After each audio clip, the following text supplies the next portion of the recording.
Olá, povo de Deus, estamos aqui para mais um episódio do nosso podcast da Comunidade Boquim. É uma alegria muito grande ter você aqui com a gente, sempre ouvindo as histórias, os testemunhos, tudo que ajuda e edifica a sua vida através da palavra de Deus, através da vida de oração, através das pessoas que vêm aqui e contam as suas histórias, contam a sua vida e mostram para cada um de nós que Deus está agindo na história da humanidade. Deus está agindo na história de cada um de nós. Ele tem autoridade, ele tem poder. E hoje nós temos a graça de ter aqui um convidado muito querido da comunidade, um homem de Deus, fundador de uma comunidade também, que vai contar toda a história de fundação, como foi, e todas as batalhas que ele enfrentou, mas também todas as graças e as vitórias que Deus tem derramado na vida dele. Eu quero convidar você que ainda não é inscrito para se inscrever nas nossas redes sociais. Vai lá, se inscreve, deixa o seu comentário, deixa o seu pedido de oração, deixa o seu curtido, que é muito importante para que as redes sociais vão impulsionando, vão mostrando para mais pessoas que aqui tem conteúdo daquilo que você gosta também. Lembrando do nosso parceiro aqui do nosso podcast, Água Soda Cristal com Gás. Muito mais gás, uma delícia que você pode também saborizar, uma delícia que não pode faltar na mesa da sua família. Se você quiser adquirir os produtos da Soda Cristal Água com Gás, é só clicar aqui nos links que nós vamos deixar aqui embaixo. Lembrando também do QR Code que está aqui do lado, que você pode fazer uma doação espontânea para a nossa comunidade, para o nosso podcast, para que nós possamos cada vez mais melhorar todo o nosso equipamento, melhorar a qualidade de som, de áudio, de imagem, tudo isso para que possa a evangelização chegar cada vez mais longe. E se você quiser ser um parceiro aqui do podcast, entre em contato com a gente, os links vão estar aqui abaixo. Fale com a gente e vem ser um parceiro da evangelização aqui no podcast da Comunidade Boquim. Bom, bem, dito tudo isso, vamos então cumprimentar e acolher o nosso convidado hoje, Ricardo Bueno. Seja bem-vindo ao nosso podcast. Alegria, Fábio, alegria, Carlão, alegria, comunidade Boquim de Louvor. Estamos aqui com a graça de Deus e abertos para o novo de Deus que está chegando, né, para a comunidade Boquim, comunidade irmã da Casa de Maria. Estou com o coração feliz e alegre de estar aqui com vocês, irmãos. Amém. Vamos tentar também o Carlos. Seja bem-vindo, Carlos, ao nosso podcast. Obrigado, Fábio. Obrigado, Ricardinho. Ricardinho é uma bênção de Deus. Eu sempre digo que Ricardinho, eu queria ter ele como um chaveirinho. Um chaveirinho. Para levar ele comigo. Mas é uma bênção. Vocês já têm conhecimento um pouco dele. Quem não conhece vai conhecer. É um cara fantástico. Tem muita história para contar, com certeza. Ricardo, o fundador da comunidade Casa de Maria, lá em Tupi Paulista. Quanto tempo tem a sua comunidade lá? Comunidade fundada há 8 anos, somos um nenenzinho ainda, né? Uma criança, mas com a graça de Deus, 8 anos de fundação, comunidade missionária. Maravilha, casado, com filhos. Isso mesmo, casado há 7 anos com a minha doce e amada Kelly, minha esposa, promessa de Deus na minha vida, e com 3 filhos, João Pedro, primogênito, José Bento, segundo filho, e agora o mais recente membro da família, Tomás. Né? A nossa família é uma família missionária com a graça de Deus e da Virgem Maria. Que maravilha, graças a Deus. Lembrando que você pode deixar o seu pedido de oração aí nos comentários para que nós possamos também levar os seus pedidos de oração lá para a intercessão. Mas o Ricardinho sempre foi católico? Nasce numa comunidade, uma família católica? Como é que foi a origem? Onde que você nasce? Minha família totalmente fora do contexto do cristianismo, da Igreja Católica. Eu nasci em meio a uma família completamente paganizada, né? Completamente espírita. Foi esse o contexto que eu nasci, que eu cresci, e até aproximadamente uns 14 anos de idade, foi exatamente isso que eu trago na memória, que eu trago na mente. Então, totalmente improvável, totalmente afastado da igreja, e foi exatamente esse contexto que eu nasci, Fábio. Olha só. E mesmo assim, Deus tem um plano e tinha um plano que te resgatasse para que você pudesse ser uma liderança, porque um fundador é uma liderança. É isso mesmo. Eu me lembro que das muitas e muitas vezes que a gente e fielmente participava, pelo menos uma vez por semana, né, dos terreiros de Umbanda ali da nossa cidade, as imagens que não saem da minha cabeça, e o fato interessante é que as crianças ficavam do lado de fora, brincando, enquanto acontecia Os rituais. os rituais. Mas eu não ficava do lado de fora, ficava dentro, porque tudo aquilo era para mim muito curioso, muito interessante. E inúmeras vezes eu me lembro, e uma vez muito marcante, eu ouvi da senhora lá, do terreiro, da dona daquela casa, né? Da boca de uma entidade demoníaca, você será o futuro pai de santo deste lugar, o futuro pai de santo do nosso terreiro. Então havia uma promessa sobre mim, sobre a minha vida, só que eles diziam assim: você é muito criança, e para desenvolver, que é o que eles falam, para receber os guias, para receber os orixás e tudo mais, aquela capetada toda, você vai ter que completar 15 anos. Quando você completar 15 anos, a primeira entidade que você vai receber serão os erês, né? Que eles chamam os demônios de criança, né? Primeiro os erês, e depois você estará introduzido nessa questão, e aí depois se abre as outras coisas mais fortes, como os preto velhos, como os exus, e aí vai ladeira abaixo. Mas havia essa promessa, então, sobre ali aquela criança, entendeu? Algo muito, muito forte, muito específico mesmo. Você chegou, assim, a conhecer ou você só ficou fora? O que era muito forte, evidente, era tudo que acontecia e me atraía. Eu me lembro que não era só dentro do contexto ali do centro. Na casa da gente a coisa também pipocava, porque a gente estava, não era nada normal, a gente estava durante o dia e de repente acontecia alguma coisa ali, já vinha uma entidade, imagina, minha mãe, minha avó, então era todo um contexto, não só ali, naquele dia da semana, mas durante todo o dia, a qualquer momento, alguma coisa ligada a isso poderia acontecer. É uma coisa assim que convence rápido, né? Convence. Olha que coisa absurda. Eu me lembro que mesmo com 12, 13 anos de idade, era uma coisa que eu era tão devoto, que é essa palavra que eu poderia usar, que eu levava para casa. Isso não é normal para uma criança. Para uma criança, não. Para um adulto, sim, alienado, mas para uma criança, não. Os charutos, os cigarros que os demônios usavam lá, né, que fumavam, eu guardava para levar para casa como um sinal de veneração, de admiração que eu tinha por tudo que eu via acontecendo lá. Então eu guardava no guarda-roupa, eu guardava não para usar, mas para ter lá como um sinal, como um gesto, de tanto que aquele negócio me atraía, de tanto que aquele negócio, Forte, né? Muito forte. Não, e assim, a doutrina até é bastante convence, porque existe as forças ocultas, existe a doutrina, então, tudo leva a você. Imagina como Jesus sofreu também para convencer o povo que não acreditava na ressurreição. O povo tinha uma crença na reencarnação, naquela. E de lá também devia ser.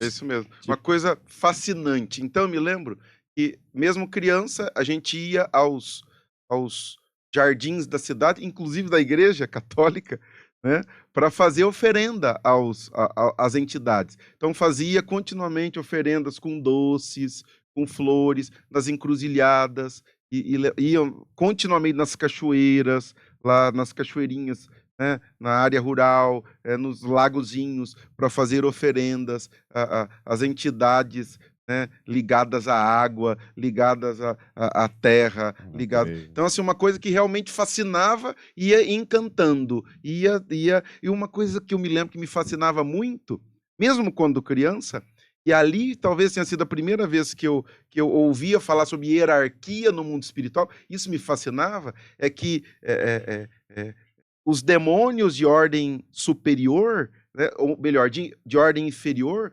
nunca atravessavam a frente de um de ordem superior. Então sempre dizia, não, eu não posso ficar porque fulano de tal está chegando e quando ele chega, nós não temos a permissão para... Tudo isso me fascinava. E eu falava assim como criança, eu pensava, uau, que negócio é esse? Eu quero isso, eu gosto disso. Então essa questão hierárquica já começava a se formar dentro de mim, isso me atraía. Eu falava, mas que coisa é essa? Né? Então a gente via que os menores obedeciam os maiores, não nem falavam, e nem se referiam e tudo mais. Então, tudo isso ia me engolindo, tudo isso ia me fascinando, e a gente totalmente mergulhado nessa. E eu sonhava no dia que eu ia desenvolver. Que dia que vai chegar? Quando? Tá chegando, tá chegando, tá chegando. Isso me fascinava, isso me brilhava os olhos. Entende? E era a família toda sua envolvida também? Assim? Família toda envolvida. Tem muitos irmãos? Quantos irmãos você tem? Eu tenho uma irmã apenas, mas vó, tia, tio, mãe, era todo um contexto realmente de uma prisão, né, que nos engolia, que nos levava e nos envolvia. Então não se fazia nada, absolutamente nada, sem perguntar para a mãe de santo se podia, sem perguntar para a entidade, não, pode fazer? Pode. Não, isso você não vai fazer. Não... Então, realmente um contexto de prisão mesmo, né? Isso pode, isso não pode. Desde uma bala que fosse comprar, tinha que perguntar, posso comprar ou não posso? Não, não pode, então não compro. Havia uma submissão grandiosa àquela realidade. O que era dito era lei. O que eu não entendo hoje, e eu vejo muitos católicos vivendo essa realidade hoje, é que aí o católico vai na igreja, tudo que ele ouve lá, eu não acredito, eu não quero, eu não concordo, eu não aceito. Mas numa realidade como essa, se dobra, se resigna, entendeu? Obedece, faz, e eu conheço pessoas que vivem realmente nesse contexto, que a gente vivia. Então, não pode, inquestionável. É assim, e ponto final. Questionável e obedecer, porque tinha medo de punição. Né? Se você fizer isso, vai acontecer aquilo. Eu vou te punir, eu vou te castigar. Eu me lembro de um caso de uma pessoa que foi num jardim para roubar flores, de uma mulher que era uma das guardiões e chefonas lá do lugar, que ficava numa outra cidade, porque a gente também ia para outros lugares à procura, à busca, e o demônio aquele dia disse assim, a entidade, vocês vão ver amanhã o que eu vou fazer com a pessoa que veio roubar flores aqui do meu cavalo. E aí, no dia seguinte, a mulher, aconteceu um acidente, a mulher quebrou os 2 braços e as 2 pernas. No dia seguinte. O demônio disse no dia anterior, vocês vão ver o que eu vou fazer com ela, para ela nunca mais pegar o que não lhe pertence. Então a gente vivia com medo, continuamente. Vou castigar, eu vou te pegar, eu vou te não sei o que lá. E a gente ficava, então não fazia por medo. Meu Deus. Que situação. Mas isso durou quanto tempo, mais ou menos? Infância toda até os 14 anos de idade, e ali já se prometia, daqui a alguns meses, ou melhor dizendo, daqui a algumas semanas, nós já vamos fazer o rito de te inicializar. Exatamente. Então já havia uma... Então ali de quando eu nasci até por volta de 13 para 14 anos, e aí foi onde o senhor entra na história, intervém com misericórdia, entendeu?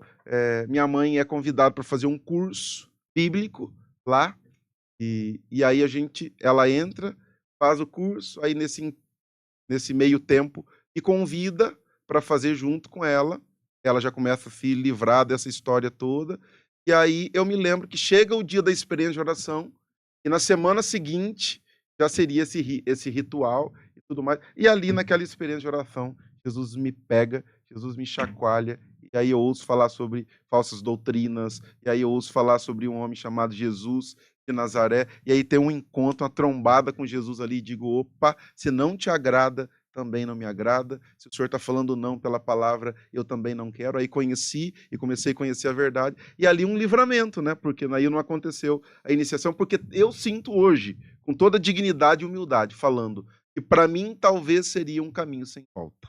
por conta de todo o fascínio, por conta de tudo da expectativa, entende? Então Jesus falou, opa, deixa eu te pegar logo aqui, porque depois lá na frente fica um pouco mais complicado, porque de fato eu ia mergulhar de cabeça.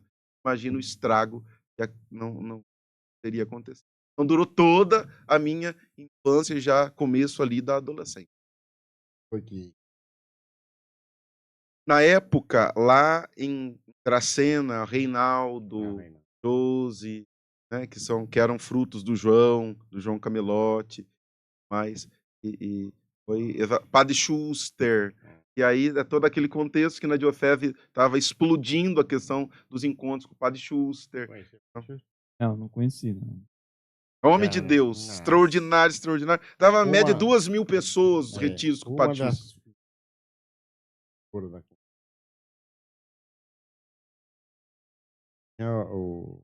sempre teve o problema de manifestar.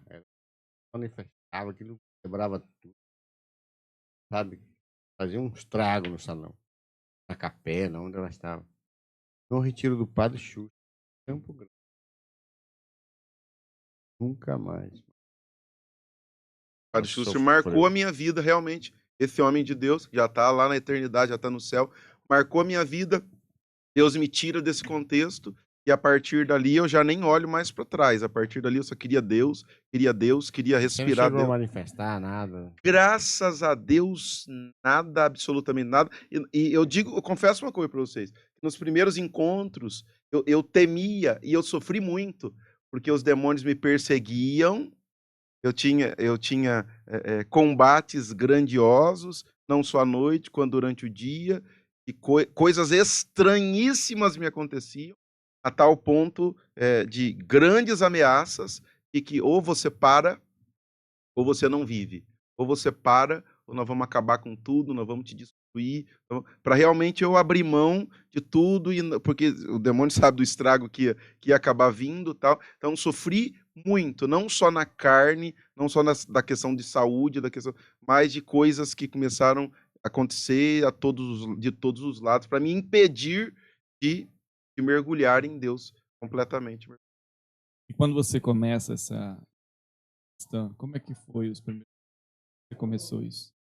Você fez o retiro, fez o encontro, teve um encontro com Deus, e aí você falou, não, já era batizado, não sei se era ou se não era. Eu era batizado, interessante, né? Era batizado na Igreja Católica, mas os meus padrinhos também eram ligados na altura do campeonato a esse contexto do espiritismo também. Então não me educaram na fé, etc e tal. Mas buscaram o batismo, né? Mas me garantiram essa grande graça. Esse foi o Nossa. presente do céu. Eu não era crismado. Mas olha que interessante, né? Mas tinha primeira comunhão. Na época, já tinha primeira comunhão. Olha Outra só. coisa interessante. Das poucas vezes que eu ia à igreja, eu não ia porque minha família ia, levava. Eu ia porque ia. Então eu me lembro indo sozinho, nas missas, indo sozinho. Eu lembro que, mesmo antes de ter esse impacto com Jesus, eu lembro que eu queria fazer jejum. Eu até lembro da minha mãe, do meu pai, falando, para com isso, vai ficar sem comer. Que loucura é essa? É criança, precisa disso, que exagero. E hoje eu atendo jovens e adolescentes que sofrem a mesma coisa. Se está no mundo, não tem problema nenhum. Mas começa a ir para a igreja, o pai começa a falar, pode parar, desse jeito eu não quero, desse jeito eu não aceito. Que espécie de maluquice é essa? E os meus pais, claro, dentro do contexto que eles viviam, acreditavam, não, pode parar com isso, não, hoje você não vai, pode comer, eu tô te obrigando, não vai fazer jejum, tal, etc. Não era maldade, mas eu ia sozinho. Então, batismo, primeira comunhão, havia acontecido como uma grande, extraordinária graça de Deus na minha vida, entende? Eu não sabia o que é que eu comungava, mas eu havia recebido essa grande graça da primeira comunhão. Não tinha o crisma, mas aí interessante, porque havia uma promessa de uma iniciação que ia me roubar completamente de Deus, completamente, né, da igreja.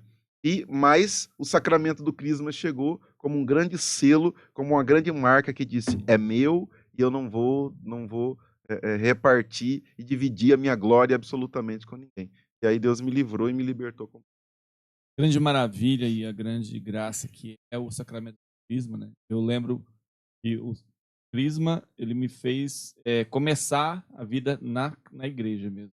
Servir, tocava, rezava nos grupos e tal, essas coisas assim. Foi aí, a partir daí que eu comecei a perceber que eu conseguia fazer alguma coisa dentro da igreja. Então, o sacramento do crisma, além da confirmação, é maravilhoso, porque você recebe os espíritos dons, né?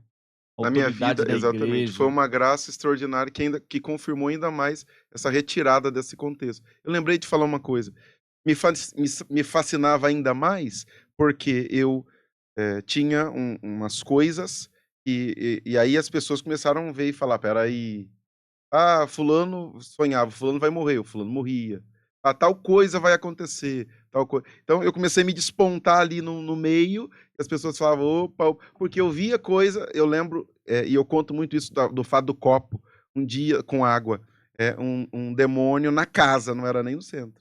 Achou lá, falou que me chamou. Tinha um monte de gente lá. Então o demônio também sabe em quem investe, né? Em Sim. quem, em quem um monte de gente. O demônio olhou para mim e falou: vem cá você, menino. E olha aqui dentro desse copo d'água. Eu olhei dentro do copo d'água e aí perguntou para mim: veja, fale o que você está vendo para as pessoas. Fala o que eu estou te mostrando para as pessoas. E eu, com o olho aberto, olhei e vi um caixão dentro do copo d'água. E aí eu falei: vejo um caixão dentro do copo d'água. Ele disse: parabéns. O pai do meu cavalo vai morrer essa madrugada. Depois você mesmo avisa para ela. Depois você mesmo fala para ela. E aí todo mundo ficou assombrado, e eu, uau! Tal. E aí, a hora que passou o transe lá, fomos dar notícia, ó, seu pai vai morrer essa madrugada.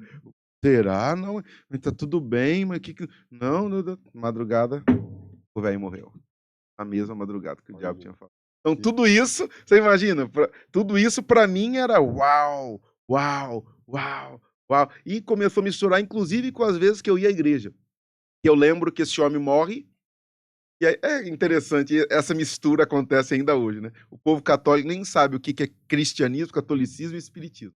Mistura tudo, uma entidade, Cosme e Damião. Eu tive muita dificuldade para aceitar Cosme e Damião, porque eu falava, não, esses capeta, e isso dentro da igreja. Na hora da ladainha, Cosme e Damião, rogai. Eu falei, não, esses capeta eu não quero, não. Esses eu não aceito. Por quê? Porque, por conta da dificuldade que eu tinha. Foi eles que imitaram a gente, né? Não é a gente que tá imitando Exatamente. eles, né? Depois me falaram, não, mas peraí, a festa do espiritismo da igreja é outro dia. Para o espiritismo, Cosme e Damião é entidade, é espírito de criança. Para a igreja católica, são 2 médicos adultos, mártires, que morreram por Jesus. Eu falei, agora esses eu quero. O que eu não quero é os capetas lá. Mas eu lembro que a gente misturava tanta coisa.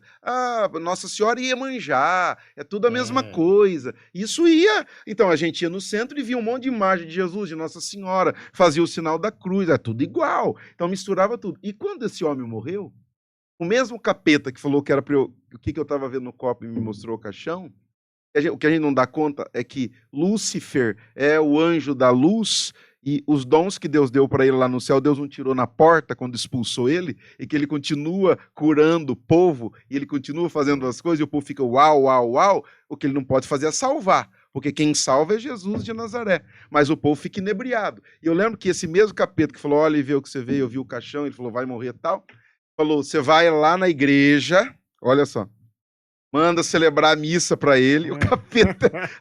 Eu já vi tudo na vida, eu só não tinha visto o capeta pedir missa, para celebrar a missa ainda.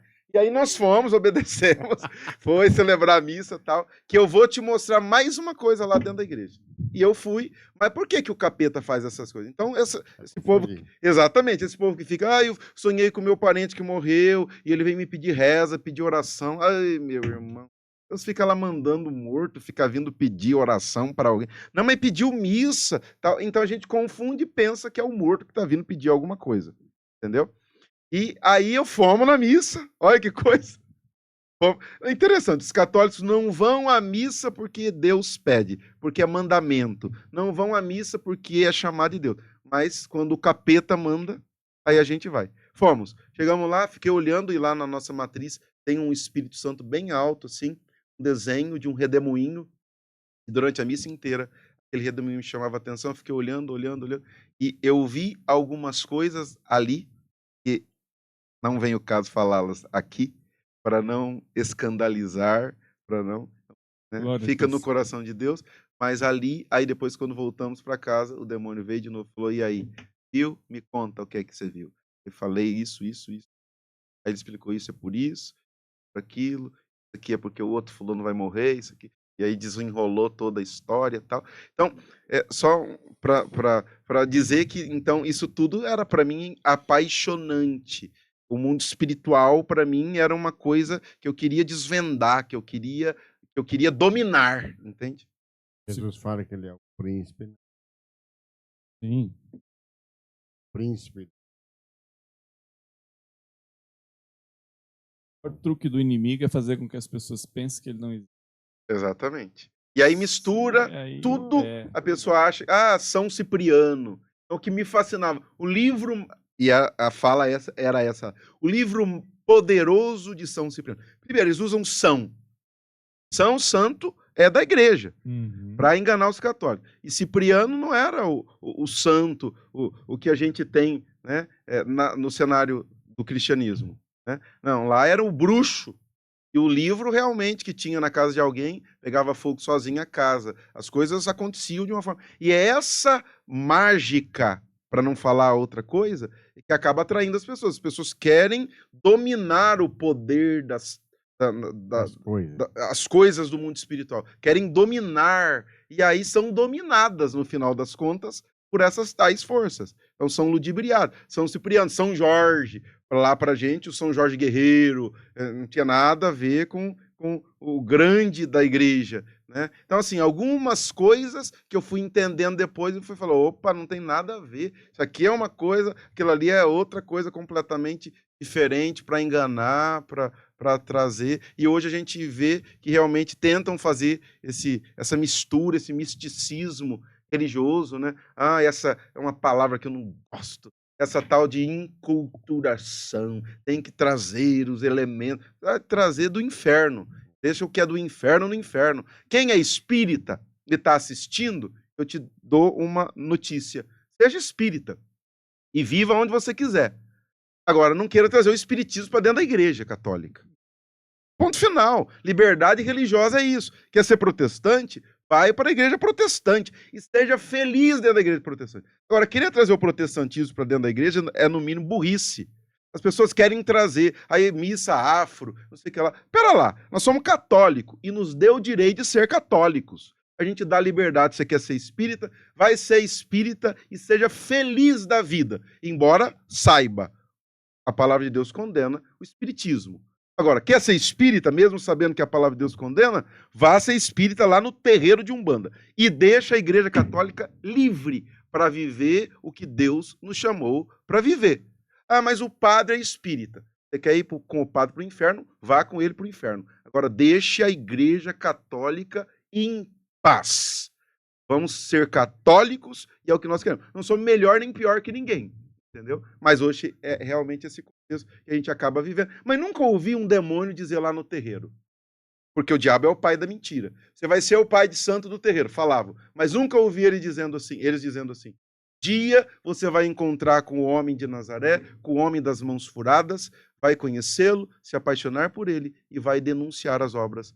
Você vive aqui as obras. Isso nunca ouvi. Porque o diabo é o pai da mentira, ele não vai se entregar. Ele não vai perder, ele quer ganhar sempre. Ganhar, ganhar, ganhar. E até hoje é assim. Engana as pessoas, leva as pessoas. Entende? Aqui eu não estou arrotando santidade. Aqui eu não estou dizendo que antes isso e agora aquilo. Entendeu? Não é isso. O que eu digo é o seguinte: Deus me livrou desse contexto e livrou, graças a Deus, a minha família desse contexto, que eu sei que muitos irmãos no Brasil e fora do Brasil vivem, muitas vezes porque querem, porque escolheram viver, são livres para isso.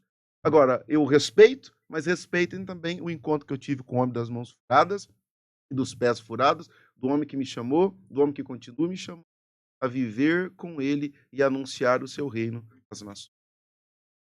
Amém. O povo de Deus percebe que é um desabafo do Ricardinho, mas é também um grande... O que ele é o ministério que Deus confiou a ele, essa libertação através do conhecimento da verdade. Se ele está falando, ele não está falando de alguma coisa que ele ouviu falar ou de alguma coisa que ele ouviu de alguém. Ele realmente viveu isso. E através dessa vivência, dessa experiência, hoje ele pode abrir os olhos daqueles que não. Mas, então, você vai para a crisma, recebe o sacramento da crisma, igreja. E aí, como é que começam os primeiros passos do Ricardinho? É isso mesmo. Eu lembro que eu termino o primeiro curso, eles já me chamam para pregar, com 14 anos de idade.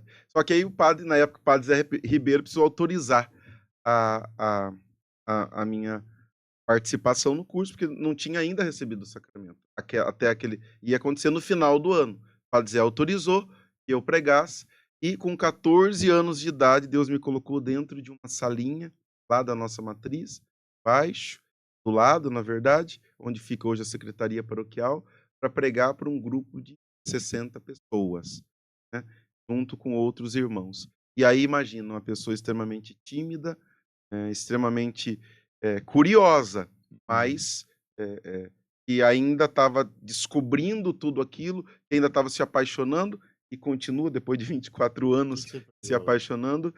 Querigma. Amor de Deus, que era tudo que estava latejando dentro de mim, que era tudo que estava pulsando dentro de mim. E ali, então, começa a minha caminhada de... E eu lembro que quando eles me convidaram, eles falaram exatamente isso. Nós não estamos te convidando porque eu já regalei o olho e falei, não, pregar não. Eu vou lá e para participar, prega. Não, nós queremos que você mostre para as pessoas, com a tua vida, qual é o amor que você encontrou. É só você mostrar com a vida o que você está vivendo. Entendeu? E aí, testemunhos, e aí as coisas foram fluindo, acontecendo. E aí no semestre seguinte, aí veio o crisma, né? Recebi o crisma, tudo mais. Semestre seguinte, eu fui convidado para ser o coordenador do curso. Então, terceiro curso, eu já estava como coordenador, né? Como servo coordenador, pregando, tinha os auxiliares, tinha meu formador. No seguinte, já fui chamado para ser o formador do curso. A coisa explodiu de um jeito tão grande em Tupi, na época, que nós crescemos com os cursos lá na cidade, a tal ponto que nós tínhamos curso em todas as capelas rurais e urbanas da cidade de Tupi Paulista. Uma cidade que tem 12 mil habitantes, sou muito ruim de conta, mas acho que isso. Na época, nós tínhamos uma média de 400 a 500 pessoas por semestre fazendo curso, um seminário de vida, né? E aí fui supervisor, e nesse meio tempo já convidado para pregar, na época pregar, retiro e tudo mais. Então imagine a loucura disso tudo dentro de mim. Eu lembro que quando veio o chamado primeiro, eu fui chorar lá na matriz, no sacrário, e falar para Jesus, o Senhor está me chamando para falar do teu nome, mas eu não sei falar o meu. E aí tinha uma Bíblia, Jesus falou, abre a Bíblia, abri, estava Jeremias capítulo 1, versículo 1, o dilema do profeta. E falar, sou apenas uma criança. E Deus disse para o profeta e disse para mim naquela hora, não digas és apenas uma criança. Eu vou pôr a minha mão e as minhas palavras na tua boca e eu te farei profeta das nações. Eu não imaginava o peso que tinha aquela palavra naquele momento. Para mim, profeta das nações se resumia aquela salinha com aquelas pessoas. Interessante. Eu preguei para gente da renovação que já tinha caminhada de anos e anos de renovação. Dona Cida Montoro, Dona Nair, gente que estava já há tempos. Isso que eu ia perguntar para você, assim, se era essa formação, essa pregação toda, era tudo do carismático, na renovação carismática? Na verdade, na época era ligada a SIM, que é a comunidade de vida do Reinaldo, que o Reinaldo fundou. Então, na verdade, caminhava junto, renovação, SIM. Mas que usava os carismas, todos os dons, totalmente, espíritos, batismo, tudo essa realidade da corrente de graça que nós vivemos hoje. As novas comunidades. Exatamente. Então, foi dentro desse contexto que começou todo esse chamado ao anúncio do reino, ao anúncio do evangelho, aquela criança, aquele menino.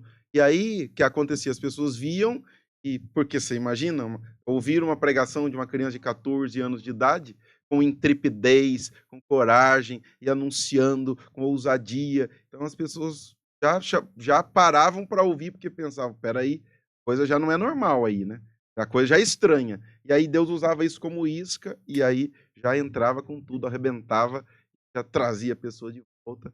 Mas realmente era um estado de graça. E as pessoas reconheciam, como hoje ainda reconhecem. Olham, como já ouvi de muita gente. Pode vir coisa boa lá de Tupi Paulista? Pode vir. Olha como olhavam, como em muitas realidades. Cadê o pregador? Cheguei para pregar numa cidade, a coordenadora disse, o pregador vai chegar a que hora? Ela não sabia que eu era o pregador. Ela olhou para um lado, eu olhei junto com ela, falei, bom, sou eu o pregador. Você?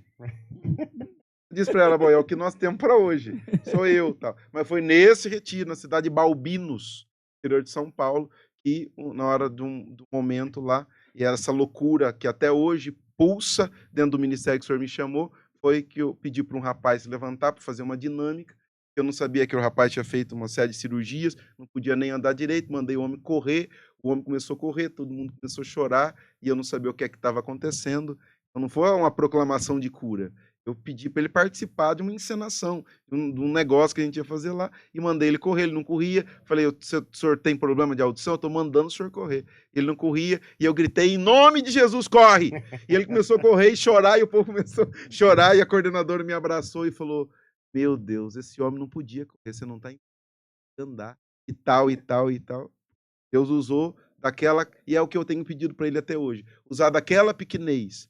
O dia que eu perder essa essência, o dia que eu achar, sou eu que faço, sou eu que fui eu, aí pronto, o Senhor já está em segundo plano, e aí aquela criança, e aí Terezinha, aqui nós estamos com as relíquias dela, esqueci de falar, do osso de Santa Terezinha, do cabelo de São Padre Pio e do osso de São Bento, que nós temos a custódia na casa de Maria, realmente ela me ensina exatamente isso, essa infância espiritual, a continuar sendo e estando no meu lugar. O dia que eu quiser ocupar o lugar que não é meu, Deus me passa a rasteira e me coloca onde tem colocado.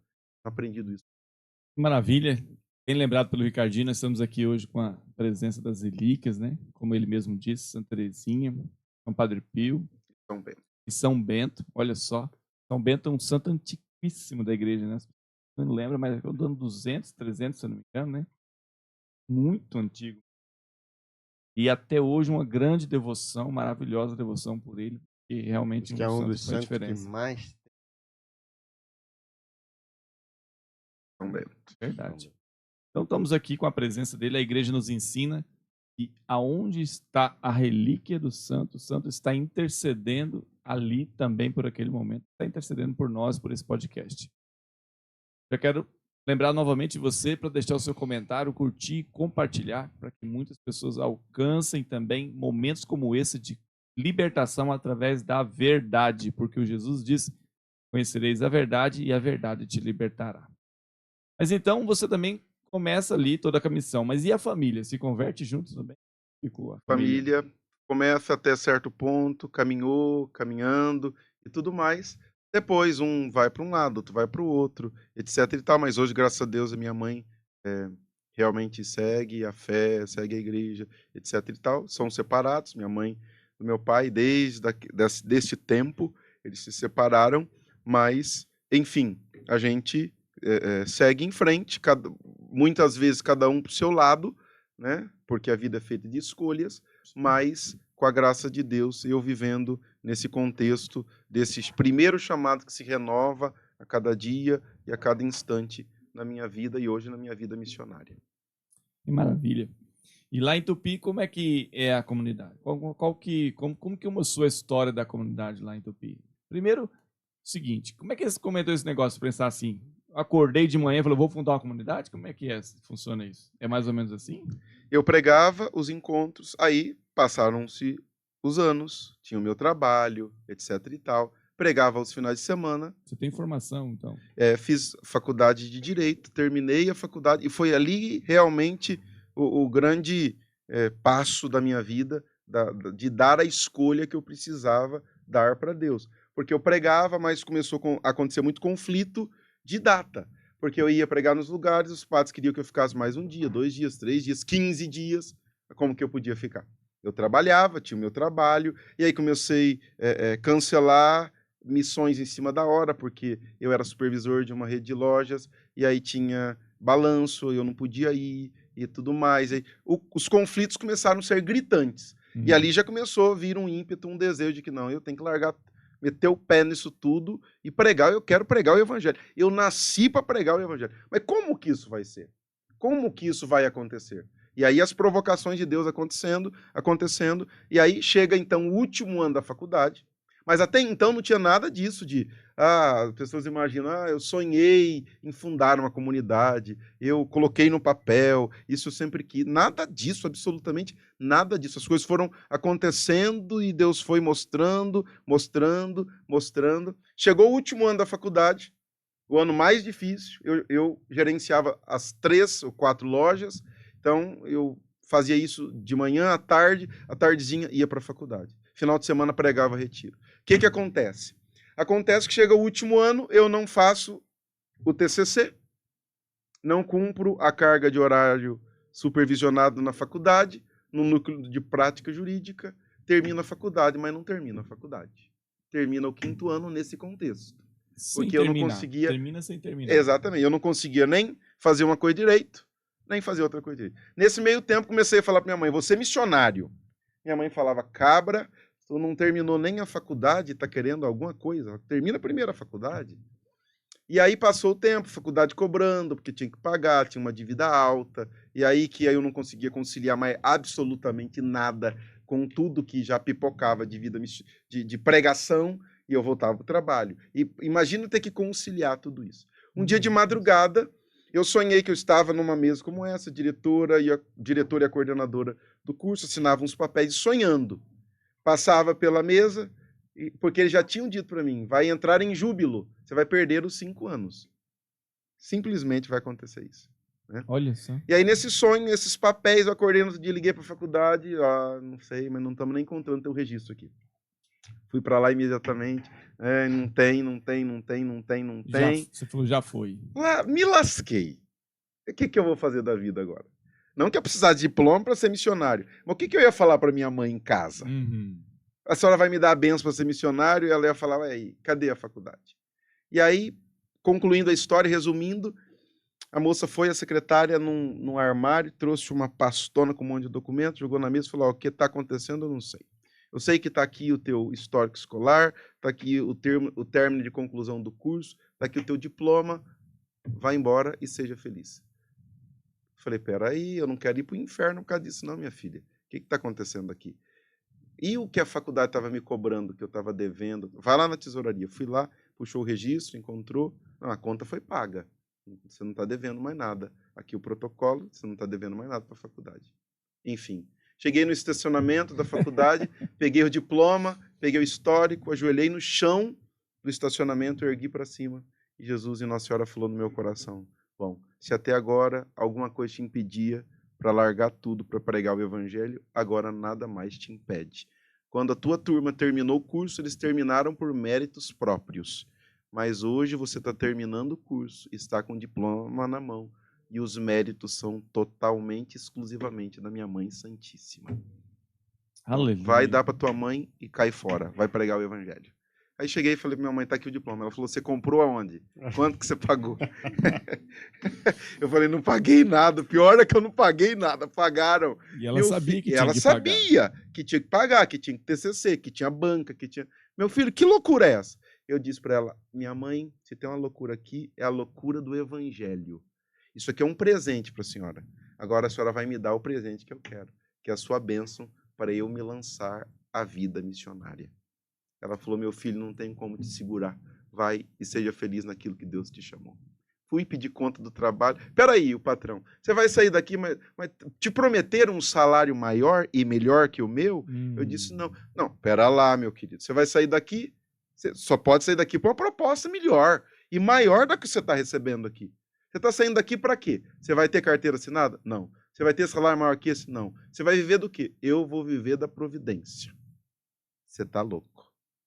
Eu falei, devo estar mesmo. Pedi as contas, caí fora, e aí começa essa loucura da vida missionária. E aí, mas, no entanto, vou embora para uma cidade chamada Cuiabá, no Mato Grosso, para fazer experiência numa nova comunidade. Fico lá 3 meses, minha vida afunda, não pela comunidade, mas por mim mesmo, escolhas erradas e tudo mais. E aí Jesus me chama de volta e diz, não é aí. E aí eu vou lá para Bonifácio, que é o convento das irmãs que me acompanham desde então, desde aquela época. Elas rezam por mim. E aí é a primeira vez na vida que eu ouço falar de carisma fundacional. A irmã reza, porque na minha cabeça funcionava assim.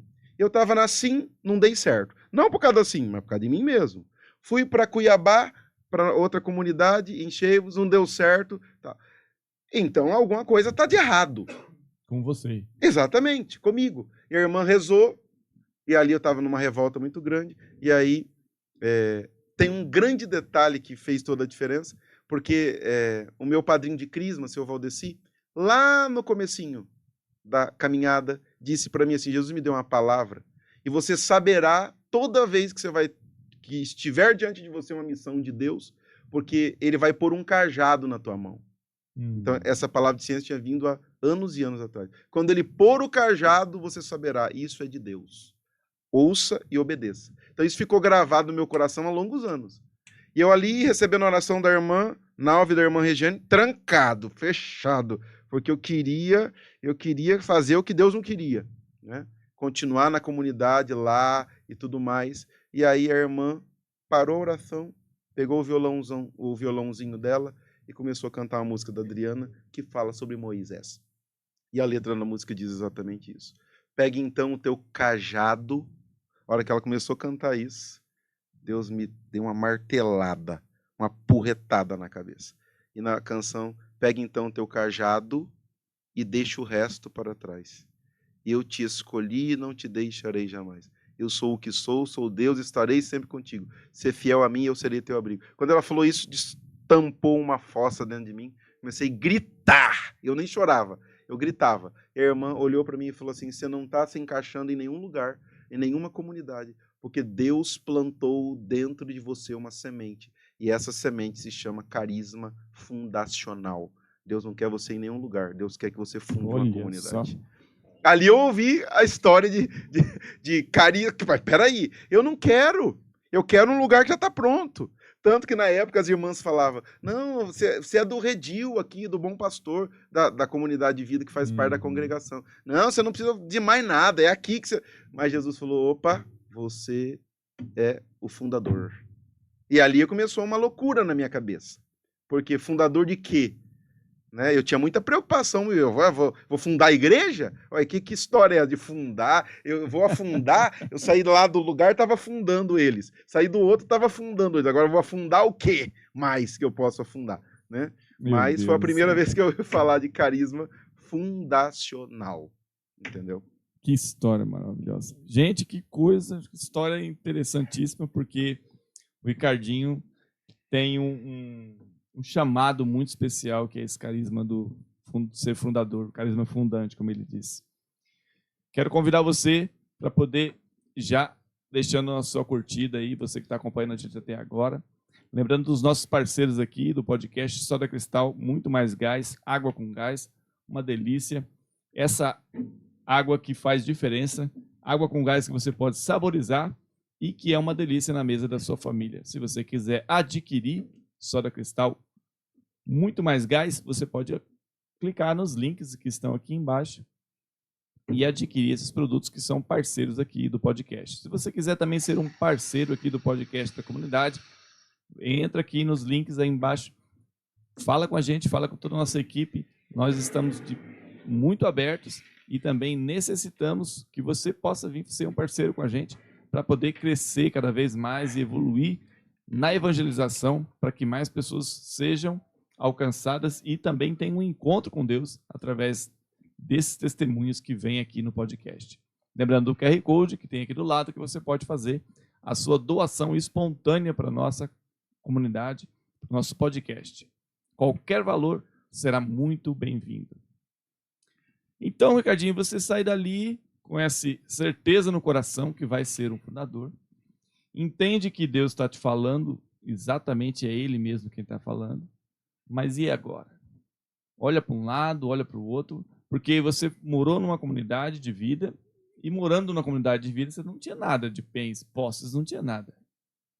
Absolutamente nada, tanto que Nossa Senhora disse que não era para buscar nem as roupas que estavam em Cuiabá, era para eu voltar para minha cidade, e palavras dela, para que eu florescesse no lugar que ela tinha plantado a minha vocação, que era a minha paróquia. Floresça no lugar que foi plantada a sua vocação. E aí voltei para Tupi com muito medo, é claro, evidentemente com muito medo, eu estava numa casa alugada, até então, que fazia parte do contexto dessa outra comunidade de vida, do Encheivos, e voltando para lá, já imediatamente rompemos, continuei ali na minha cidade, pregando no grupo de oração e tudo mais, e aí a gente recebe a visita de uma imagem muito conhecida pelos brasileiros, que é a imagem de Nossa Senhora do Mel, da cidade de Mirassol. Essa imagem, via irmãs lá do Redil, irmãs de José Bonifácio, vão parar lá na minha casa missionária, que ainda era só a minha casa, a casa de um missionário. Essa imagem vai, na época era Padre Valdo, que estava na paróquia. Padre Valdo disse, muito sábio, muito equilibrado, disse, não vão divulgar para não dar conversa, a imagem chora mel, a imagem para aí o rostinho sai sal, chora azeite, tal. Recebemos essa imagem, ficamos rezando a madrugada inteira na frente dela, eu e um grupo de pessoas que estão comigo até hoje na comunidade, e a madrugada inteira Nossa Senhora chorando, chorando, chorando, chorando, chorando, chorando. Foi algo extraordinário. Nossa Senhora, a imagem vai embora, e naquela madrugada seguinte, o nome da Casa de Maria, da comunidade, não veio para o fundador, veio para... Era a minha noiva, né? A Kelly, que hoje é minha esposa, e para o Marcelo, que é um irmão de comunidade, hoje é o coordenador da renovação lá em Tupi. Na mesma madrugada, Nossa Senhora disse para a Kelly e para o Marcelo, em lugares diferentes, este lugar, essa missão deve se chamar Casa de Maria, Comunidade Casa de Maria, porque eu estive aí, porque eu vim do céu para visitá-lo. A Kelly chegou no outro dia e disse, já tem um nome para nossa missão. O Marcelo disse, eu já tenho um também. Pronto, falei, agora vamos ter que tirar no palitinho para ver. Saber e aí quem que é o quê. Exatamente. E aí eu falei, falem juntos. E aí eles disseram em alto e bom tom, Comunidade Casa de Maria, juntos. E aí quando eles disseram isso, a senhora falou no meu coração, porque eu estive do céu aqui. Ali nasce a Comunidade Casa de Maria. Que maravilha, hein? A mãe confirmando. A mãe confirmando. Aí começam a chegar as relíquias. As relíquias como um grande sinal de confirmação. Porque até então eu tinha uma de 2º grau do hábito de Santa Teresinha, que eu ganhei da capela, que eu ganhei de presente no dia do meu aniversário. O hábito dela, 2º grau. Era a relíquia que eu tinha. Eu, desembarcando no aeroporto, Padre Tiago, um grande amigo, disse assim, você tem alguma relíquia de 1º grau? Eu falei, padre, não, nenhuma. Vou te mandar uma, então, de Santa Teresinha. Aí a primeira que eu ganhei de 1º grau, que a comunidade recebeu, foi da carne de Santa Teresinha. Ela nem está comigo, porque depois o padre, esse mesmo padre, mandou outras, e falou, bom, como... Não, minto. A da carne eu continuo tendo, que nós temos a do osso e a da carne, que está lá na capela, na Casa de Maria. O que eu não tenho é essa de 2º grau do hábito, porque o padre, quando foi dar essa do osso, falou, bom, agora que você já tem 2 dela, de 1º grau, você me devolve a de 2º grau que eu vou dar para outra pessoa. E aí eu fui meio que obrigado a devolver a do hábito dela, mas por uma boa causa. Então, as relíquias para nós foi um sinal realmente genuíno de confirmação do nosso apostolado missionário. Santa Teresinha é copadroeira dos missionários, com São Francisco Sales, né?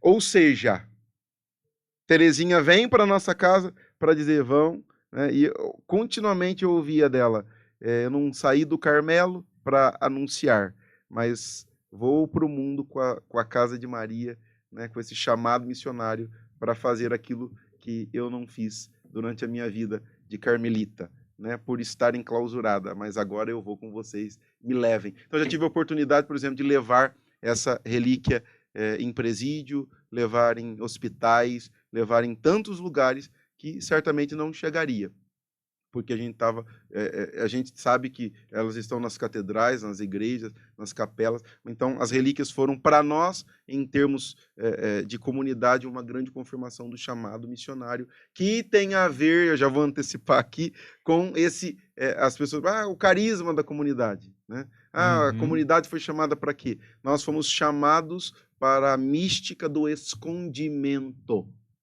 O logo da Casa de Maria, a logo da Casa de Maria é um formato de um círculo que tem o C, o rosto de Nossa Senhora, a cruz, né? E é o formato de um útero. A nossa grande missão é levar as pessoas para dentro do útero de Nossa Senhora, para elas serem escondidas como Cristo, Nosso Senhor, ficou escondido. Essa mística do escondimento, de levar as pessoas para terem um encontro genuíno com Deus a partir do ventre dela, do ventre imaculado da Virgem Maria. Nesse escondimento, a graça acontece, o batismo no Espírito Santo acontece, a conversão acontece e as pessoas recebem uma vida nova em Cristo Jesus. Maravilha. O Carlos falava esses dias com a gente que nós precisamos, todas as missões que a gente vai, a gente precisa falar em nome da comunidade. Né? Nós temos essa graça de que os missionários da comunidade vão em nome da comunidade. E você, como é que você chegou e falar estou vindo no nome da Casa de Maria? Qual foi a primeira? Como é que você foi pedir permissão para o padre, para o bispo? Como é que foi que aconteceu esse início aí da fundação? Nós tínhamos uma dificuldade muito grande até um tempo, a questão das cartas para a gente pregar. Então, como nós fazíamos parte do grupo de oração, a princípio, a primeira carta que eu levei, quando eu vim para Dourados, por exemplo, há anos e anos atrás, foi a carta do meu pároco, foi a carta do Padre Evaldo. O Padre Evaldo disse: você participa da nossa paróquia, e eu te envio como missionário, até antes da Casa de Maria. Então, a primeira carta que eu levei foi do padre. Depois já não servia a carta do padre. E aí tinha que levar a carta do coordenador até hoje, né? Do coordenador da diocese, da renovação. Vamos atrás, graças a Deus conseguimos. Mas hoje, com essa questão da corrente de graça, com essa questão do cáris, né? A igreja se abriu realmente a essa graça das novas comunidades e conseguimos, graças a Deus, integrar-se ao grupo deste movimento das novas comunidades aqui no Brasil. E então, hoje acontece por esta via, a via que a igreja abriu para as novas comunidades. Mas no começo é uma dificuldade total, porque você é da onde? Se eu falasse Casa de Maria, as pessoas falam que é outra igreja? É da onde? E o padre, como é que o padre aceitou a primeira vez que você foi falar com ele? Padre Evaldo, Maria. Muito aberto, o Padre Evaldo na época, muito de Deus, muito, via os frutos. Porque no fundo, isso acontece com a Boquinha aqui, a gente sabe, com a Casa de Maria e com as novas comunidades. Tudo que a gente vive de experiência comunitária vai desaguar no fundo, na realidade paroquial, aonde?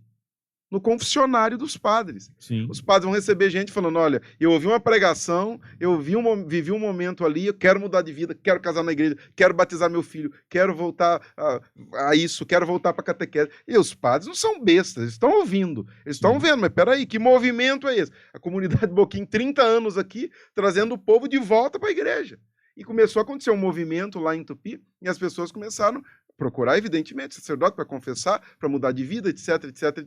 Opa! O padre falou: não, meu filho, vamos embora, eu vou te apoiar. Você precisa de... Uma vez, eu estava lá na matriz. Aí, o diácono Alceu, amigo meu, mas ele é do tribunal. E ele falou assim: tá chegando muito problema lá da comunidade. Eu falei: como assim, já? Não, muito problema, que as pessoas vão lá e recebem uma palavra forte, aí chega aqui e querem resolver o problema, porque estão amaziados. E aí a gente ficou assim, né? Poxa vida, o que será que nós estamos aprontando? Mas é justamente isso, porque a gente mexe, né? Mexe com o sentimento das pessoas e as pessoas, elas não querem ficar na vida errada. Não quer, a palavra faz isso, transforma dentro do coração da pessoa. Então, quanto mais a gente fala a verdade, mais a pessoa quer ajeitar a vida. Isso faz parte, né? A gente não pode ser diferente, né? Não. E é bom que tenha os frutos, né? É bom que tenha os frutos. Incomoda, e evidentemente incomoda. Só abrindo um parêntese aqui, até para mostrar a minha grande limitação até hoje, eu não consigo... lembrar de versículo, de capítulo, eu sou um jumento, E eu falei do padroeiro dos missionários de São Francisco Sales, mas são São Francisco Xavier, né? Só para fechar o negócio, porque Deus sabe realmente, eu não sei como eu me formei em direito. Quando eu vi aquele primeiro livro, aquele Vademecum, eu olhei para ele e a minha primeira palavra foi vade retro, Satanás. Porque eu falei: como que eu vou ler esse trem, meu Deus? Vademecum. Eu falei: vade retro, Satanás. Eu não sei como eu me formei direito. Foi graça de Deus e do Espírito Santo mesmo. E eu tenho uma dificuldade muito grande intelectual. Grandiosa. uma limitação intelectual. Então, em algumas vezes, e quem me acompanha esses longos anos, vai testemunhar isso. Troca o nome de santo. Então, muitas vezes, em algumas pregações, falo capítulo tal. Por isso que hoje eu até evito falar, porque no capítulo tal, eu comecei a ouvir minhas pregações para me avaliar, e eu começava a ver eu falando o livro errado, capítulo. Eu falei, larga a mão desse negócio. Na palavra Uma limitação, assim. uma limitação totalmente intelectual. Então, só para abrir um parêntese, porque eu falei o nome do santo, às vezes conto a história, o milagre de um e dou crédito para o outro, mas eles se entendem entre si, sabe? Não vão brigar por conta disso. Mas uma limitação minha intelectual, para que fique muito claro de que realmente grande parte disso é graça de Deus nesses longos anos. A escolha é do Senhor, porque tinha muitas outras pessoas para Deus escolher para fundar a casa de Maria. Gente intelectual, gente inteligente, gente bem preparada. Hoje meu formador geral é um crânio, chama Evandro Parrilla. É o formador geral da comunidade. Eu me sinto um jumento perto dele, mas Deus deu a graça de fundar a comunidade com um jumento. Verdade. Entendeu? E é isso. E quanto a isso, não tem o que se fazer. Tem um outro aqui sentado na minha frente, da comunidade Boquim. Deus, e que eu falo com todo respeito, porque amo o Carlão. Deus, e aqui é de fundador para fundador, Deus escolhe os jumentos para fundar as comunidades. Eu conheço muitos, Moisés Rochas e tudo mais, entendeu? Eu aprendi a ler lendo a Bíblia. Olha lá, irmão. Eu não sabia ler. Lia, mas com uma dificuldade. Uma vez foi no casamento do meu pai, 50 anos de casamento, de casado, na festa. Aí deram uma leitura para mim ler. Eram 3, 4 linhas. Mas eu me enrolei tanto. Eu gaguejei tanto. Cara, eu estraguei a palavra de Deus. Entende? Medo, sem saber. E decorei aquilo, li 10, 15, 20 vezes. Fui lá em cima, fiz um estrago. Então, eu sou semi-analfabeto. Certo? Mas eu vou fazer o quê? Pois é. Essa é a expressão do termo jumento. Você vê como que Deus escolhe realmente para escandalizar os grandes. Irmão, é incrível. Eu ouvi uma vez um irmão que eu tinha ouvido falar muito de mim. As pessoas exageram. O grande problema da igreja hoje é que as pessoas tentam colocar a gente num lugar que não pertence a gente. E aí começaram a falar Ricardinho. E essa pessoa foi para ouvir a pregação, ouviu, terminou e chegou em mim e falou, eu preciso te falar uma coisa, preciso te confessar uma coisa. Quando eu ouvi você pregando, eu disse assim, na frente da imagem de Nossa Senhora, não é grandes coisas. E ele falou isso para mim.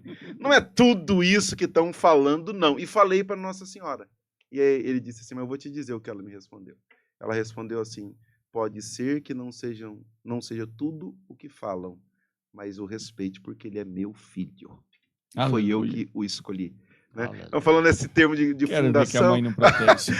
De fundação, Deus escolhe realmente os jumentos. É claro, dá para. A gente estava falando da capacidade intelectual agora há pouco, fora nos bastidores do Eudes. Deus dá para alguns uma capacidade intelectual, uma sabedoria, uma inteligência, como para Moisés, Rocha, como para tantos que a gente conhece, que é incrível, que é sobrenatural, que é impactante. Sim. Mas não deixam de ser os jumentinhos que Jesus usa para entrar na Jerusalém, né? Para entrar, para ser levado. Deus, sendo Deus, quer ser levado. Escolheu os jumentos para fundar as novas comunidades, para estar à frente das novas comunidades, e é esse contexto que eu vivo até hoje. E tenho muita humildade, aqui não é falsa humildade, para reconhecer as minhas limitações, para dizer que se não fosse a graça de Deus, a coisa já tinha arrebentado e pipocado há muito tempo. Você vê que eu aprendi que tem muitos tipos de pregação.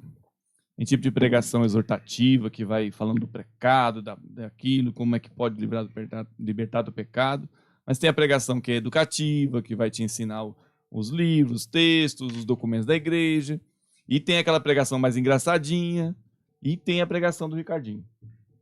Que, se você ainda não escutou, a pregação do Ricardinho é profética, que a gente fala. Por que profética?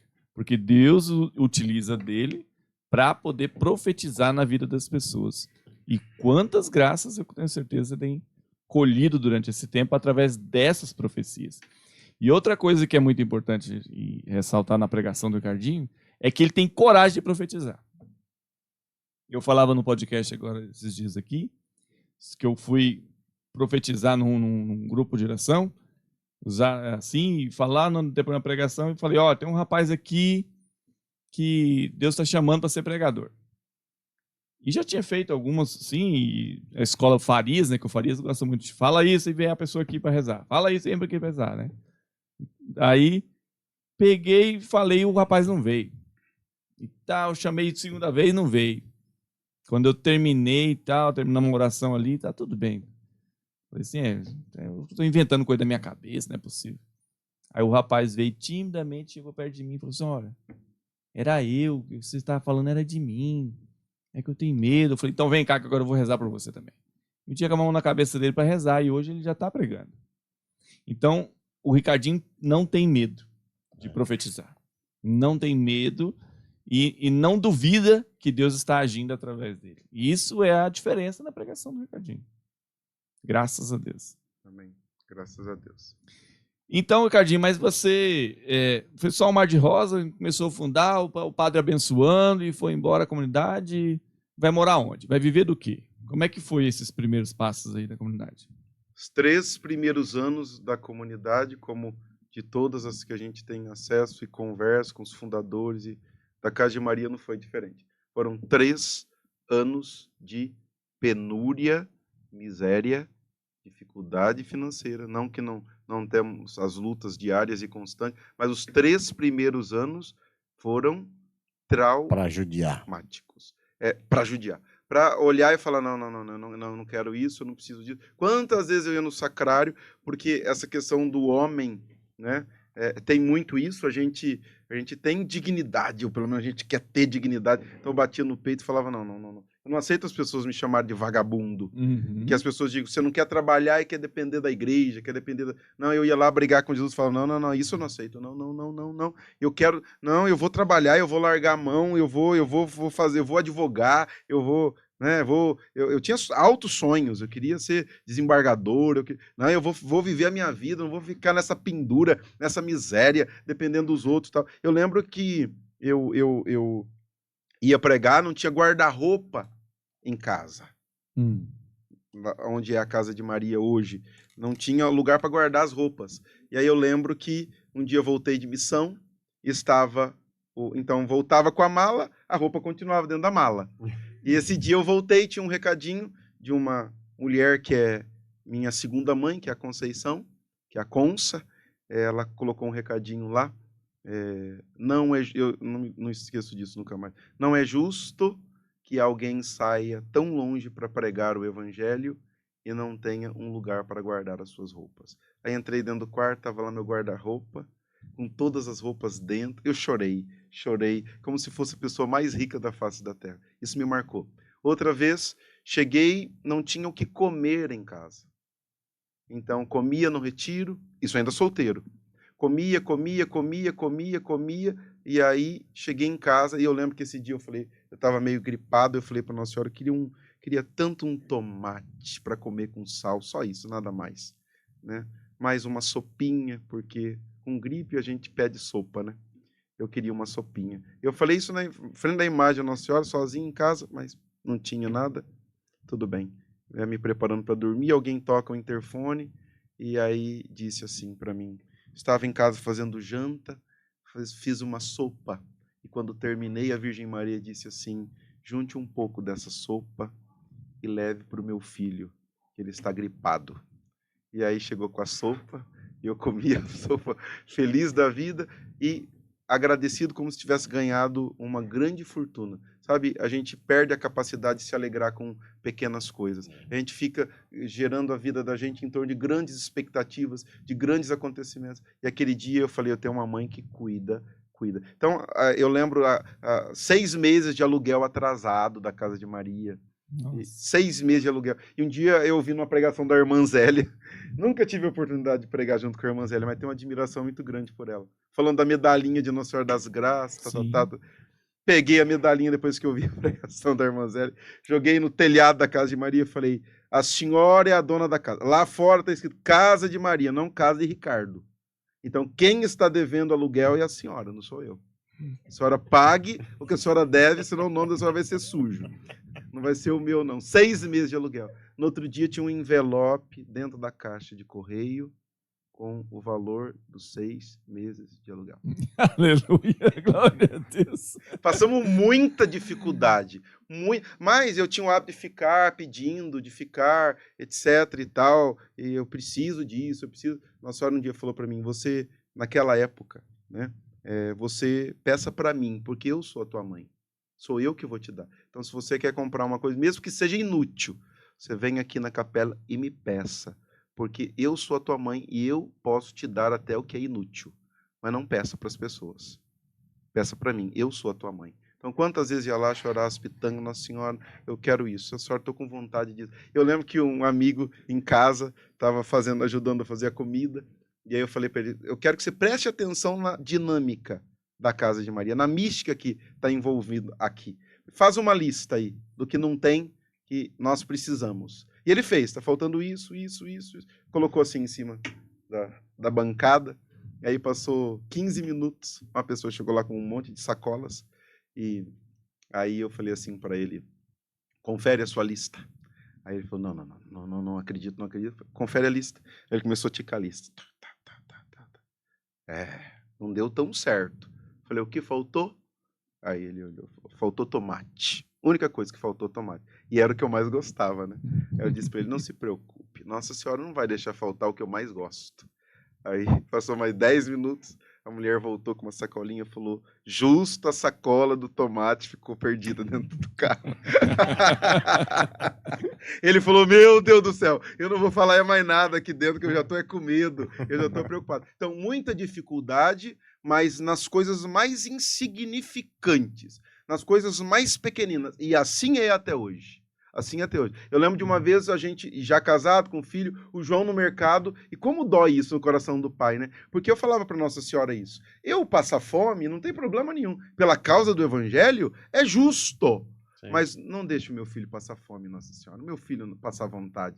E a gente sabe como pai, que vai chegar uma hora que nós não vamos ter o que comprar naquele momento. E naquele dia ele falou, quero esse Danone. Eu falei, filho, hoje não dá. Peça a Nossa Senhora. Mas aquilo me rasgou por dentro. Tinha quantos anos ele? Mais ou menos. Eu acho que uns 2 aninhos, alguma coisa para mais. Eu falei, peça a Nossa Senhora. Mas aquilo me arrebentou por dentro. E aí eu já comecei a pensar, não. Essa regação, não pode uma coisa dessa. Eu não poder comprar um Danone pro meu filho? Não. Tudo bem, fiquei quieto. Chegamos em casa e aí estava pendurado no portão de casa uma sacolinha do mesmo mercado que a gente estava. E aí, quando abri a sacolinha, era o mesmo Danone, era a mesma marca, o mesmo sabor que o João tinha falado lá no mercado. Enfim, das pequenas às grandiosas coisas, Nossa Senhora mostrando, apontando e dizendo o que ela quer. Entendeu? Um fundador veio falar comigo esses tempos sobre alguns membros da comunidade dele, porque estavam tendo problemas de convivência, né? Normal, todo mundo vive, quando começa a viver junto, tem problema de convivência. E aí ele perguntou assim para mim, você morou com comunidade de vida? Eu falei, eu fiquei durante 3 anos morando na chácara. Aí ele falou assim para mim, o que era mais difícil? Eu falei, era a convivência, com certeza. Só que teve um ano que eu morei sozinho. Aí ele falou assim, mas e como é que você aprendeu? Eu falei, olha, eu era arrogante, prepotente, não comia certas coisinhas, eu era cheio de problema, muito mais do que eu já tenho hoje, eu tinha muito mais ainda. Então, não dava valor às pequenas coisas. E passei algumas dificuldades, algumas necessidades, assim, umas coisas que foram me quebrando mesmo. E eu falei para ele, foi muito bom isso para mim, porque me quebrou o orgulho, a prepotência. E isso fez também eu dar valor às pequenas coisas. E aí também a gente faz com que a gente fique mais misericordioso com o outro. Aí a convivência fica melhor, porque a gente tem misericórdia do outro. Muitas vezes nossas casas, nossas famílias tem tudo, mas a gente não tem misericórdia do outro, não tem paciência com o outro. Uma vez eu vi um casal brigando assim na nossa frente num grupo de casais, porque o marido esqueceu de comprar o feijão para levar naquele dia para casa. Chegou a brigar para separar, porque ele não tinha levado um pacote de feijão para casa naquele dia que ele tinha saído mais tarde do trabalho. Então, chega ao ponto da pessoa não conseguir nem enxergar o absurdo que ela está vivendo. E ela não consegue perceber essas pequenas coisas. Talvez por isso que não aconteçam os milagres. Talvez por isso que Nossa Senhora, como cuida de você, por que não faz isso na minha vida? As pessoas podem estar em casa perguntando, por que a senhora, Nossa Senhora não manda um cheque lá no meu portão para pagar? Porque talvez a gente não está dando valor nas pequenas coisas. Infelizmente. A gente espera que Deus faça alguma coisa, mas, no entanto, a gente não está fazendo o que devia fazer. Exatamente. E é isso, confiar, acreditar, mudar de vida, se sujeitar à preciosa vontade de Deus. Uma frase que me marca muito: a providência santíssima governa misteriosamente todas as coisas. Então, a gente quer que Deus faça parte dele, mas, no entanto, a gente fica nesse marasmo, a gente fica assim, não, eu rezo em casa e tá bom, não, eu não mato, não roubo, eu não faço nada de mal para ninguém. Mentira. A gente mata o tempo todo, a gente rouba o tempo todo, e a gente faz mal para as pessoas o tempo todo dentro da igreja. Não adianta a gente ser hipócrita. Eu não mato, não roubo, como se fosse um favor que a gente fizesse. Entendeu? Sim. Eu não mato ninguém, nunca matei, nunca roubei, nunca furtei, nunca... pelo amor de Deus, faça-me um favor. Então faça a tua parte e Deus vai fazer a parte dele. Agora a gente fica exigindo que Deus faça milagre, faça isso, faça aquilo, quer que caia chuva do céu. Né? A gente quer que Deus faça o milagre, mas a gente não é capaz de fazer a parte que nos cabe. E a parte que nos cabe é vida comunitária, é ir para a igreja, sim. Então a senhora que fala, o senhor que fala que reza em casa e não vai na igreja, a senhora é mentirosa, o senhor é mentiroso, o senhor não reza coisa nenhuma. Precisa ir para a igreja. Isso é fazer a nossa parte. Deus vai fazer a graça acontecer. É duro, mas é verdade. A verdade liberta. Nós dizemos isso. Então, faça a tua parte. Busque, deixe, tire os excessos. Tem muita coisa ainda hoje que precisa arrancar. Eu acabei de passar uma das maiores provas da minha vida com meu filho. 15 dias internado. Então, eu, como fundador, que ficava com a nossa cabeça fica lá na frente, o que vai ser amanhã, o que vai ser o mês que vem, papapá. A UTI me ensinou simplesmente o que vai ser o próximo segundo. Meu filho está vivo agora, é o que importa, é o que interessa. Ele está vivo agora. Eu não sabia se ele ia estar vivo no próximo segundo. Então, que vida é essa? Que a gente fica contando com depois, e não dá valor agora. E agora eu estou vivo. E se eu estou vivo longe de Deus, eu estou mais morto do que vivo. Entende? Então, a UTI me ensinou isso. Dar valor ao segundo. Eu aprendi isso depois de longos anos. Dar valor agora. Mas aquilo que eu estava falando, a conta foi bloqueada. Faltou dinheiro para pagar isso, para pagar aquilo. Não interessa. Você está vivo. Então, hoje eu tenho essa dimensão. Eu sou capaz de ser feliz com minha família até debaixo da ponte. Se Deus disser para mim, você vai morar debaixo da ponte, eu vou ser feliz com a minha família debaixo da ponte. É claro que Deus quer dignidade para a gente. Deus não quer que a gente viva as mínguas, viva a miséria. Mas se Ele permite a miséria, é para a gente dar valor e ser feliz fazendo o que nos cabe. A parte que nos cabe é amar, adorar, confiar e louvar a Deus com toda a nossa alma e com todo o nosso coração. Mas você não conhece a minha história. Deus tirou meu filho, Deus tirou a minha esposa, Deus tirou meu pai. Deus não tira nada do que não seja dele. O meu filho poderia ter morrido e Deus não teria tirado ele de mim. Porque Deus não toma o que não é dele. Se levou o teu pai e a tua mãe, é porque é dele. Exatamente. Ele emprestou pra gente. E a gente está querendo ter direito de uma coisa que não é nossa.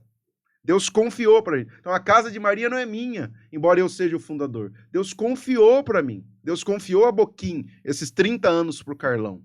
Ele é o carisma da comunidade. Eu sou o carisma vivo e latente da comunidade. Mas é confiança de Deus. Deus dá e faz o que lhe apraz. É exatamente isso. Então, façamos a nossa parte. O resto é com Deus. Tem que deixar o pecado? Deixa o pecado. Não tem que... Amanhã. Odie. Santo Expedito. Odie. Hoje. Mas a gente fica protelando. Amanhã. Não, depois eu rezo. Depois eu faço. Depois eu vou à igreja. Depois eu me confesso. Aí você morre no meio do caminho. E põe em risco a tua salvação. Vai para o inferno. Então, é agora... Hoje já está muito tarde, né? Porque hoje pode acontecer muita coisa, né? Agora mude de vida. Agora volte para o Senhor. Agora confie no Senhor. E pare de ficar ouvindo as pessoas. Porque se eu e o Carlão, a gente ficar ouvindo as pessoas, que ficam o tempo todo dentro da igreja, inclusive, não vai dar certo, não vai dar certo, não vai dar certo. A gente estava lascado. Não teria casa de Maria, não teria evangelização. Assim quando foi para comprar chácara lá da comunidade. Não vai dar certo. Hoje vocês têm uma chácara, então. Chácara, começou a construir a casa. E eu disse, agora, depois dessa situação com o Tomás, morreu um gatinho que vivia dentro da casa de Maria, que era o fundador. E agora ressuscitou um leão. Aleluia. Um leão, entendeu? Ah, não temos dinheiro. Quem disse que não temos dinheiro? Quem tem dinheiro é Deus. Ele é o dono da prata e do ouro. Eu sou filho dele. Vamos construir, vamos fazer o centro de evangelização. Mas o tempo todo as pessoas ficam, não dá, não vai, não consegue, não tem. Olha, quando tem um negativo, vamos fazer uma missão. Não, tá. Vamos chamar fulano de... Não, isso é muito caro, você tem... Gente, estraga tudo. Para mim, estraga a obra. É uma miséria, é uma desgraça. Nossa. É uma desgraça. E as comunidades estão cheias de gente assim. Padre Jonas falava, tire os questionadores das vossas comunidades, que são câncer. E câncer mata. Então a pessoa fica aí, não tem, não dá. Ah, mas nós precisamos... A gente estava partilhando sobre isso hoje, com a graça de Deus. Ah, precisamos de um projeto tal. Ah, vai custar tanto. Ah, não tem dinheiro, nós temos que economizar. Arranca esse desgraçado da comunidade, joga ele nos quimba, porque é questionador. Agora tem que levantar uma voz profética para dizer o seguinte, nós não temos, mas nós vamos trabalhar.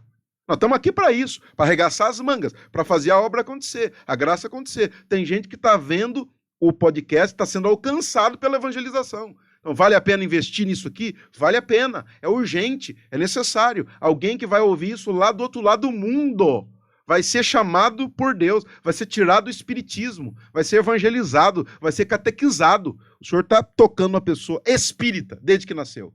Sai desse lugar, não te pertence. Deus te fez católico. Deus está falando para você, volta para tua casa, volta para tua igreja. Ou seja, se a gente ficar ouvindo as pessoas, não tem dinheiro. E é a desgraça de sempre. Não tem dinheiro. São Francisco falava que o dinheiro é o esterco do diabo. Olha só. Não tem dinheiro. É claro, a obra precisa acontecer e tem que ter o dinheiro. Mas se não tem o dinheiro, vamos trabalhar, minha gente. Vamos fazer o que precisa ser feito. Então, se a gente tivesse ouvido e continuando a ouvir gente pessimista dentro da igreja, líder dentro da igreja, e uma porção de gente que fica, não dá. Imagina a loucura, 8 dias de retiro. A comunidade está fazendo... Eu nunca vi isso na minha vida. 8 dias de retiro. Loucura. Está tirando gente do inferno, da garganta do diabo. Os servos estão pagando o preço, estão se arrebentando. O fundador se arrebenta no ombro, o outro quebra a cara, machuca o joelho, e machuca isso, e quebra aquilo lá, e se arrebenta. Esse é o preço. Manda embora marido. Exatamente. O preço é alto. O capeta furioso. Porque vocês não param. Vocês são teimosos. Vocês continuam. Não vamos parar. Eu disse esses 15 dias na UTI. Você me feriu 15 dias. Feriu 15 dias a minha família, a minha esposa. 15 dias me machucou. Eu sinto a carne doída hoje. 15 dias, mas eu estou te ferindo há 24 anos. E os próximos 24, e aqui é a profecia para Boquim, os próximos 30 anos, continuar ferindo aquele que está nos ferindo. Já que você está nos ferindo, nos próximos 30 anos, nos próximos 100 anos, nós vamos continuar causando graves danos ao inferno. Então a palavra é essa, não ouvir pessoas erradas, mesmo que estejam dentro da igreja e com título de certas. Ouvir Deus, e se Deus está falando vai, vai, se Deus está falando volta, volta, faz o que precisa ser feito, muda e a graça vai acontecer. A casa de Maria hoje é o que Deus quer que ela seja, a Boquim hoje é o que Deus quer que ela seja, e assim nós vamos, contrariando as probabilidades humanas, contrariando os desejos, porque tem gente tão desgraçada dentro da igreja que não só não quer que a gente vá para frente, fica torcendo que dê errado, que não consiga. Ah, vai fazer 8 dias de retiro, que não dê gente. Não, o nosso vai dar. Mas o deles não vai dar. O deles vai minguar. Esse tipo de gente dentro da igreja, que fica torcendo pra gente dar com os burros na água. Que fica torcendo para não dar certo o que a gente está fazendo. Mas o que a gente está fazendo é para salvar a alma. É para levar a gente para Deus. Dai-me almas e ficai com o resto. A gente quer alma. O resto quer tanta coisa aí. Nós só queremos almas. O resto é resto. E tenho dito isso com a vida. Duas lições que a gente aprendeu muito nesses 30 anos agora, todo esse evento, todo esse retiro. uma coisa primeiro. O Rodrigão teve aqui no podcast, se você já não assistiu, vai lá nos links aqui, procura o podcast do Rodrigão, que é maravilhoso. Ele falou, não se preocupe se você estiver fazendo um podcast aqui, uma coisa... se vai dar 30 mil pessoas, se vai dar 1.000 pessoas, se vai dar 100 pessoas visualizando. Se uma visualizar e uma se converter, já valeu a pena o podcast. Pronto. É isso que ele falou. E a segunda coisa que eu falei até para o Carlos uma vez, quando ele falou para mim assim, olha, nós vamos fazer 8 dias de retiro, vamos chamar tal pregador assim, assim, assim, vai dar tanto de despesa. Eu falei, para mim e para você, Carlos, de repente é muito dinheiro. Agora, para Deus não é nada. Para Deus não é nada. A obra é de Deus e Ele vai providenciar tudo e vai ser tudo pago e vai sobrar. Com a graça de Deus. Hoje nós estamos aqui no 5º dia, você está assistindo de repente mais alguns dias depois, o podcast com o Ricardinho, mas hoje ele vai estar pregando lá na comunidade no 5º dia. Lá vai ser uma benção com certeza. Se você quiser assistir essa pregação de hoje, vai estar gravada, vai estar lá no Facebook da comunidade, procura. E aqui também no YouTube, ela vai estar gravada para você poder acompanhar todos o retiro, todas as gravações do retiro, desses 8 dias da comunidade, está gravado, vai lá, procura e assiste também, tá bom? Queremos agradecer a presença do Ricardinho aqui, porque nós estamos num horário bem apertado, graças a Deus. Ele que esteve nos primeiros podcasts aqui, mas nós estamos começando e aprendendo a trabalhar com toda essa estrutura que é a evangelização através das redes sociais. Mas hoje ele teve a graça de voltar novamente aqui. E é a primeira missão depois que o seu filho saiu da UTI com vida, com graça, já se recuperando bem. É uma alegria muito grande para a gente poder saber de tudo isso e rezar, continuar rezando por você e pela sua missão. O Carlos entrega então essa pequena lembrança do nosso podcast, que são... É uma lembrança. Desculpa, na mão esquerda, que a mão direita está curta. São sacramentais que você possa usar nas suas missões, na sua casa, lá na casa de Maria. Já está bento. Uau, né? Que legal. Foi abençoado a água e o sal para que você possa levar e poder usar nas suas missões. Como a gente sempre faz, a gente pede para o convidado fazer uma oração por nós aqui, por todos, por cada um de nós, as pessoas que estão assistindo, para que Deus use do missionário e do profeta hoje, nesse dia, para poder abençoar nossas vidas. Quero agradecer à comunidade Boquim. Um fato me marcou profundamente. Um dos piores dias, eu recebi mensagens de vocês aqui da Boquim. Um dia, no final do grupo, lá na chácara, o Adenilson ligou, fez uma chamada de vídeo com toda a gente que estava lá na igreja, vocês rezando. Aquilo realmente me despertou, me levantou, me colocou de pé na presença de Deus. Então, tenho um amor muito grande por cada um da comunidade Boquim, muito grande mesmo, por estarem na minha vida missionária, e eu estou na vida da comunidade também há alguns anos. Agradeço imensamente a Deus. Vamos rezar com as relíquias agora, pedindo esse estado de graça. É realmente isso. É tempo de graça, é tempo de celebração e é tempo de, sem dúvida nenhuma, colher depois desses 30 anos muitos frutos, e ainda muito mais virá da parte de Deus. Então eu convido a você que está em casa a orar conosco nesta hora, nessa breve oração, pedir a Deus e à Virgem Maria que abra os reservatórios do céu sobre esta cidade de Dourados e sobre cada cidade que nos acompanha agora. Senhor, nós te pedimos esta graça em teu nome, nós profetizamos sobre a vida de cada filho e filha que acompanha conosco esse podcast, que ora conosco. Nós pedimos pela intercessão de São Bento, de São Padre Pio e de Santa Teresinha, que as graças de Deus nos alcancem, que o poder de Deus nos toque nesta hora, nos levando à metanoia, à conversão, à mudança de vida. Talvez algumas pessoas, é a palavra que me vem, que estão em cima do muro, essa imagem que me vem, pessoas que não decidiram ainda a sua vocação, que não decidiram ainda aquilo que Deus tem te chamado há anos e há tempos. Deus está te chamando pela vida de Santa Teresinha do Menino Jesus. Deus está chamando meninas à vida de carmelita, a vida religiosa. Deus está te chamando para o mosteiro, Deus está te chamando para o sacerdócio, Deus está te chamando, menino, para a vida consagrada, para a vida religiosa, para o celibato, para as novas comunidades. Deus está te chamando, e assim como despertou o coração daquela criança de 14 anos de idade, está despertando o teu coração à vida na igreja, a vida aos sacramentos. Eu clamo agora, Jesus, pelo poder do teu nome, pelo poder do teu sangue, das tuas chagas. Levanta sacerdotes para a tua igreja, levanta missionários, fundadores de novas comunidades. Nós oramos em espírito e em verdade aqui agora, Jesus, e determinamos que toda maldição seja rompida, que todo jugo hereditário seja quebrado. Pessoas que estão escravizadas pelo espiritismo, pessoas que estão escravizadas pela umbanda, pela macumbaria, pela magia negra, nós agora declaramos a tua libertação em nome de Jesus. Em nome de Jesus, seja curado, libertado e livre pelo poder do Espírito Santo, pelo poder da efusão do Espírito Santo, pelo poder do batismo no Espírito Santo. Deus te toca, Deus te cura, Deus te sara, Deus te liberta. Vem, Espírito Santo, pela poderosa intercessão da Virgem Maria, a Imaculada, que esmagou a cabeça da serpente. Ave Maria, cheia de graça, o Senhor é convosco. Bendita sois vós entre as mulheres, bendito é o fruto do vosso ventre, Jesus. Santa Maria, Mãe de Deus, rogai por nós, pecadores, agora e na hora de nossa morte. Amém. Rogai por nós, Santa Mãe de Deus, para que sejamos dignos das promessas de Cristo. Amém. Amém, povo de Deus. Agradecendo também a toda a nossa equipe que está aqui do podcast, ao Carlos, a presença aqui, sempre Eu que agradeço. muito bom. É muito gratificante poder levar uma palavra de Deus, né, a tantas pessoas que precisam. A gente não tem preço isso, né?